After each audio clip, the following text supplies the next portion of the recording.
નમસ્કાર મારા વહાલા ગુજરાતી મિત્રો, જાગો જોગી જાગો ચેનલમાં આપનું સ્વાગત છે. તો આજે આપણે વાત કરીશું કે અલખનો ધૂણો એટલે શું. આમ તો આપણે જોઈએ છીએ કે ઘણા બધા સાધુઓ પોતપોતાની જગ્યામાં ધૂણા બનાવતા હોય છે, જંગલમાં ધૂણા બનાવતા હોય છે અને તેમાં લાકડો નાખીને ધૂણા ચાલુ રાખતા હોય છે, ધૂણા પ્રજ્વલિત કરતા હોય છે. તો ધૂણાની બાજુમાં આપણે જોઈએ કે એક ત્રિશૂળ રોપેલું હોય છે, એક ચીપિયો રોપેલો હોય છે અને આ લોકો એ ધૂણામાં આહુતિ પણ આલતા હોય છે.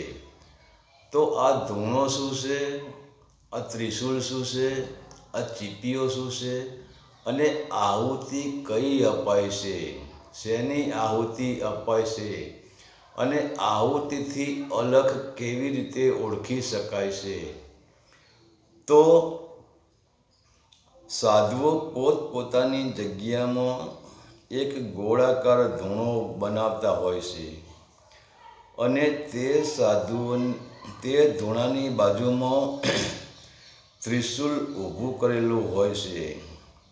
તે ધૂણામાં ત્રિશૂળને ઉપર 3 પાંખિયા હોય છે અને એ 3 પાંખિયા નીચેના એક સળિયો મળેલો હોય છે, એટલે કે એક પાઇપ મળેલી હોય છે, એક દંડી મળેલી હોય છે.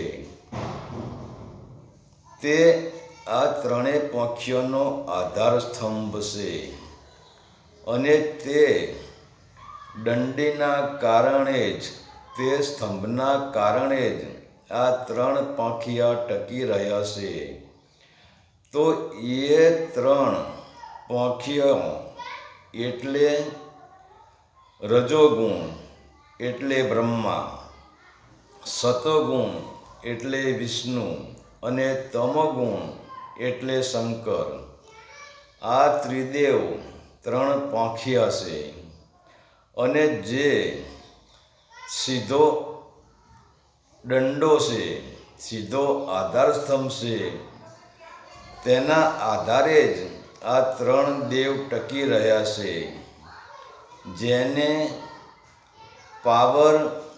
જેનો પાવર આ 3 દેવને મળે છે. તે સીધા આધાર સ્તંભને એ જ અલખ છે, એ જ પરમાત્મા છે. તો અલખનો પાવર જ, પરમાત્માનો પાવર જ આ 3 દેવોને મળે છે. તો ત્રિશૂળનો અર્થ થાય છે, જો તમારે અલખને જાણવું હોય તો આ 3 ગુણો એટલે કે ત્રિદેવ, તો તમારે 3 ગુણોથી ઉપર ઉઠવું પડશે. 3 ગુણોને છોડીને જે 3 ગુણોનો આધાર સ્તંભ, જેને આપણે સળિયો કહીએ છીએ, જેને દંડી કહીએ છીએ, તે ગુણાતીત, એને ગુણાતીત કહેવામાં આવે છે. એટલે ગુણોથી પર ઉઠીને આપણે ગુણાતીતમાં પ્રવાસ કરવો પડશે. તો અને જ્યારે તમે 3 ગુણ, 3 દેવથી ઉપર ઉઠો છો, ત્યારે જ આધાર સ્તંભ ગુણાતીત જ અલખને જાણી શકે છે. જ્યાં સુધી આપણી અંદર ગુણો ભરેલા હોય છે, આપણે રજોગુણ, તમોગુણ અને સતોગુણમાં રમી રહ્યા હોય છીએ, મતલબ બ્રહ્મા, વિષ્ણુ, મહેશ, આ 3 પાંખિયામાં આપણે રમી રહ્યા હોય છીએ, ત્યાં સુધી આપણે અલખને ઓળખી શકતા નથી. અને ધૂણા ઉપર એક ચીપિયો લગાવેલો હોય છે, જેને 2 લોખંડની પટ્ટીઓ હોય છે. તે ચીપિયો તે ચેતનાની બે પાંખો છે, જેને સત્ય અને કલ્યાણની પાંખ પણ કહેવામાં આવે છે. અને સાધુઓએ ધૂણામાં સૂકા લાકડો નાખીને ધૂણાને ચેતન રાખતા હોય છે. અને ઘણા સાધુ આ ધૂણામાં હોમાત્મક દ્રવ્યોથી આહુતિ પણ આપતા હોય છે.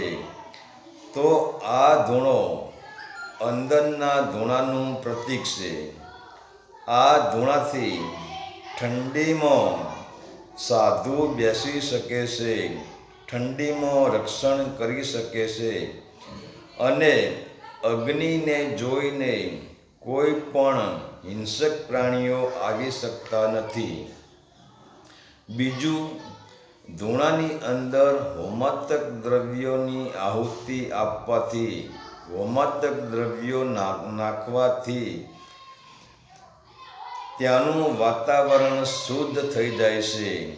પરંતુ બહારના ધૂણાથી વાસનાઓ મરતી નથી અને 3 ગુણથી ઉપર ઉઠાતું નથી, એટલે કે ગુણાતીત થવાતું નથી, નિર્ગુણ થવાતું નથી. તેના માટે તો આપણે મૂલાધારમાં ધૂણો બનાવવો પડશે, કેમ કે આપણી ઉર્જા મૂલાધારમાંથી જ સંસારમાં ફેલાય છે. અને એ જ ઉર્જા વાસનાઓને પકડે છે. તો મૂલાધારના 2 રસ્તા છે. જો નીચેની તરફ ઉર્જા જાય તો તે વાસનામાં રૂપાંતર થાય છે અને 3 ગુણમાં રમે છે. પરંતુ જો એ જ ઉર્જા ઉપર ઉઠે તો ચેતનાને સત્ય અને કલ્યાણની 2 પાંખો લાગી જાય છે અને ત્રિગુણી માયાથી પર જઈને અલખના માર્ગ પર ચાલે છે.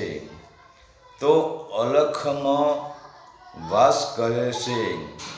તો અંદરના ધૂણાને તપના તાપથી તપાવવાનો છે, તપના તાપથી ચેતન કરવાનો છે. ધ્યાન અને સમાધિ રૂપી અંદર કાષ્ઠ જલાવવાના છે અને તેની અંદર ફક્ત વાસનાઓની જ આહુતિ આપવાની છે. અને તમે જેમ જેમ વાસનાની આહુતિ આપતા જશો તેમ તેમ તમારી ચેતના શુદ્ધ થતી જશે.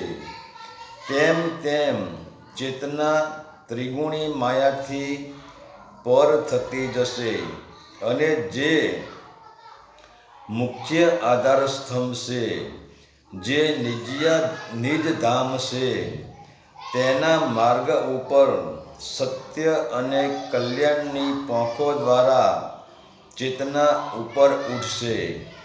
અને ચેતનાની સાથે સાથે સુરતા પણ ઉપર ચડશે.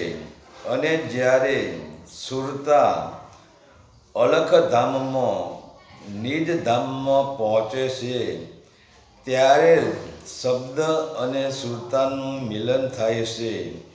અને શબ્દ અને સુરતા આ બંને અલખધામ નિજધામના રહેવાસી હોવાથી અલખમાં રૂપાંતર થઈ જાય છે.